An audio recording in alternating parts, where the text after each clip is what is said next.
అయినా కూడా ఎక్కడ వెనుదిరగలా, ఆర్థికంగా ఇబ్బందులు వచ్చాయి. అయినా కూడా ఎక్కడ వెనుదిరగకుండా ముందుకు పోయే పరిస్థితికి వచ్చారు. అలాంటి వ్యక్తి ఈరోజు పవన్ కళ్యాణ్ గారు భీమవరంలో పోటీ చేస్తారనుకున్నాం.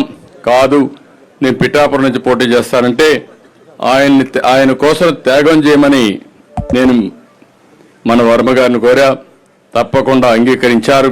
నేను ఒకటే మిమ్మల్ని కోరుతున్నా, ఏదైతే ఈరోజు పవన్ కళ్యాణ్ గారు ఈరోజే కాదు 2014లో ఈ రాష్ట్రం బాగుండాలి, ఈ రాష్ట్రం బాగుండడం కోసం నేను పోటీ చేయని ఈసారి నేను కూడా పూర్తిగా ఎన్డీఏకి సహకరిస్తానని చెప్పి సహకరించిన వ్యక్తి పవన్ కళ్యాణ్ గారు. అదే మాదిరిగా ఈ ప్రభుత్వం పైన వ్యతిరేకత ఉంది.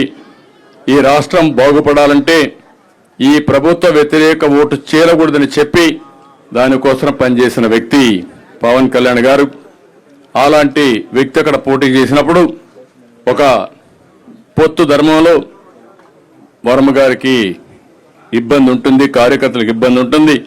కానీ ఆ పొత్తును మనం నెరవేర్చవలసిన బాధ్యత కూడా ఉంటుంది. నేను అందుకే వారికి ఒక మాట చెప్పాను, మీరు ఎమ్మెల్యేగా రాలేరు కానీ ఆ నియోజకవర్గం తరపున ఎమ్మెల్సీగా మొదటి ఇచ్చే ఎమ్మెల్సీలో మీరు ఉంటారు.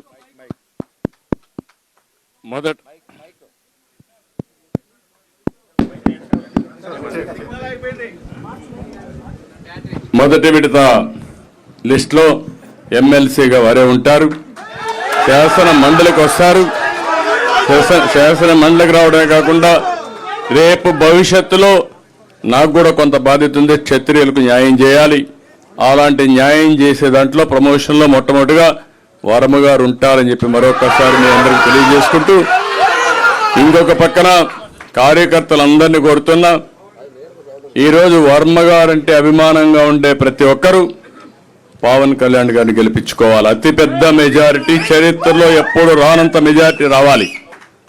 ఈరోజు దుర్మార్గులు వైసీపీని చూస్తే ఒక నాయకుడు పోటీ చేస్తా ఉంటే ఆ నాయకుడు పోటీ చేసిన సీట్లో ఈర్ష్య, అసూయ భరించలేకుండా ఇష్టానుసారంగా ఇబ్బంది పెట్టే పరిస్థితికి వచ్చారు. నేను అందుకే ఈ రోజు నుంచి మిమ్మల్ని కోరుతున్నా, ఎక్కడ కూడా ఒక చిన్న ఇది రాకుండా మీరే వర్మ క్యాండిడేట్ అయితే ఎట్లా పనిచేస్తారో దానికంటే 10 రెట్లు ఎక్కువగా పనిచేసి పవన్ కళ్యాణ్ గారిని బ్రహ్మాండమైన మెజారిటీతో గెలిపించవలసిందిగా ప్రతి ఒక్కరిని కోరుకుంటూ, ఈరోజు మాగుంట రాక